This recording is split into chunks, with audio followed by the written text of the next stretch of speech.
The debt crisis in Africa is rising at a worrisome and exponential pace, with the constant rise in the value of foreign currency against local currencies and an increasing level of interest rates.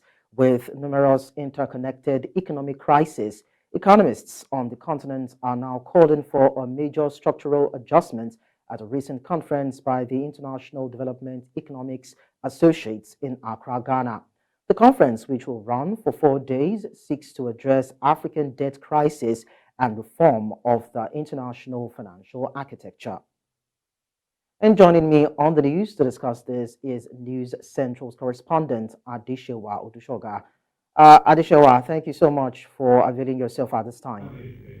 So, kindly tell us what is the focus of this conference and Thank what you, problems Lekan. are they looking to solve? That is the discussants and the participants there.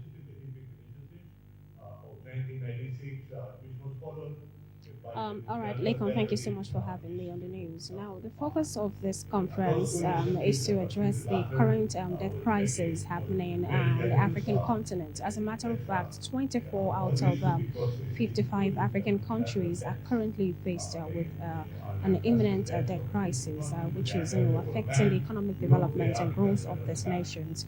And then, from what we have gathered, the panelists at the summit are addressing the root causes of this debt crisis. From what we know is that most of these African countries will seek debt from the U.S. Federal Reserve, saying that it is becoming almost impossible to service this debt as a result of the rising interest rate.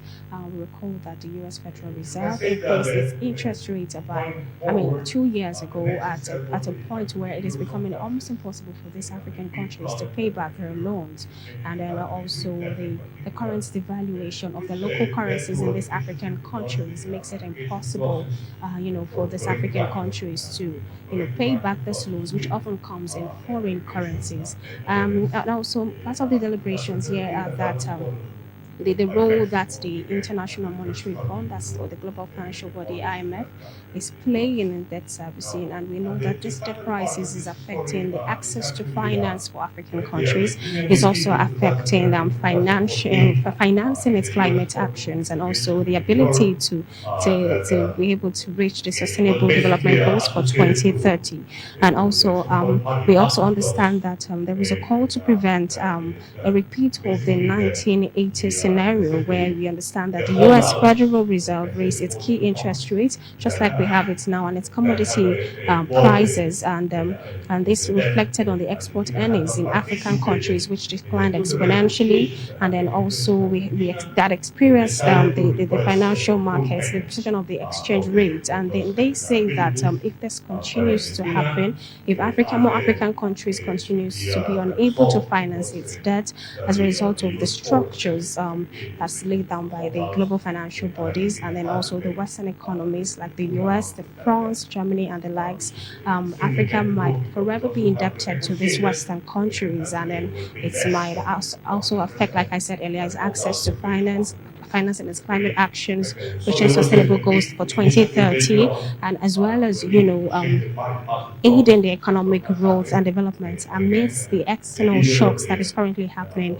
which can be linked to the COVID-19 pandemic, the Russia-Ukraine war that is having its impact on these African countries. We also know that most of these countries, there was a crash in the global oil prices, and then this affected the foreign reserves of these countries, making it impossible to pay back their loans, which interest rate has doubled over the years. And then the deliberations at the summit by stakeholders is that Africa should begin to look inward into its natural resources to be the primary source for its foreign reserves in order to be able to finance it, to service its debt. Like, Okay, Adesewa Odusoga, thank you so much for the in-depth updates you just gave to us. We'll continue to keep tabs with you and your summit. Thank you so much.